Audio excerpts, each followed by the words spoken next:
ভেনেজুয়েলার প্রেসিডেন্টকে সস্ত্রীক তাঁর বাড়ি থেকে অপহরণ করে মার্কিন সেনা। আর এতেই প্রশ্ন উঠেছিল, ঘরশত্রু বিভীষণ কেউ না থাকলে কি এভাবে কোনো একটা দেশের প্রেসিডেন্টকে অপহরণ করা সম্ভব? সেই ঘরশত্রু বিভীষণ কি স্বরাষ্ট্রমন্ত্রী কাবেলো? এই নিয়েই জল্পনা তুঙ্গে। কারণ একটি বিখ্যাত সংবাদ সংস্থার দাবি, অপহরণের আগে বেশ কয়েক মাস ধরে কাবেলোর সঙ্গে নাকি গোপনে যোগাযোগ রাখছিল আমেরিকা।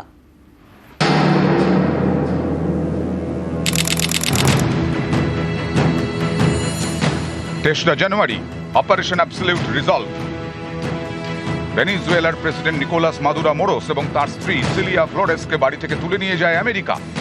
তখনই প্রশ্ন উঠতে শুরু করে, ঘরশত্রু বিভীষণ না থাকলে মার্কিন সেনার এমন অপারেশন কিভাবে সম্ভব? দুর্গের মতো সুরক্ষিত বাসভবন থেকে যেভাবে দুজনকে নিয়ে যাওয়া হয়, সেটা কি ভেনেজুয়েলার কেউ সাহায্য না করলে সম্ভব?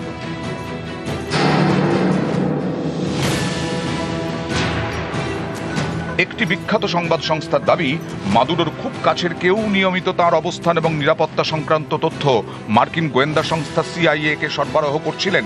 প্রেসিডেন্টকে অপহরণের বেশ কয়েক মাস আগে থেকে ভেনেজুয়েলার স্বরাষ্ট্রমন্ত্রী দিওসদাদো কাবেলোর সঙ্গে যোগাযোগ রেখে চলছিল আমেরিকা।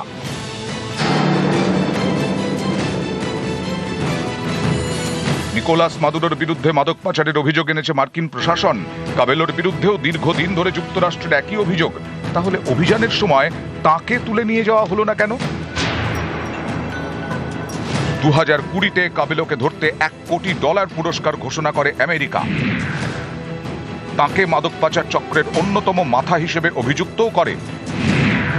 পরে পুরস্কারের অঙ্ক বাড়িয়ে করা হয় $2,50,00,000। এই কাবেলো ভেনেজুয়েলার প্রাক্তন সেনাকর্তা। ভেনেজুয়েলার গোয়েন্দা সংস্থার উপর ব্যাপক প্রভাব। শাসক শিবিরের হয়ে যেসব বাহিনী ময়দানে নামে, সবের ওপরেই তাঁর নিয়ন্ত্রণ। ভেনেজুয়েলার প্রেসিডেন্টকে অপহরণের সময় এ হেন কাবেলোকে কেন ছুঁল না আমেরিকা?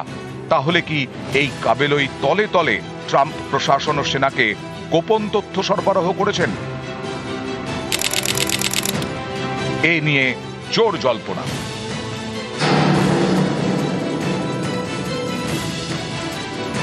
নিউজ 18 বাংলা।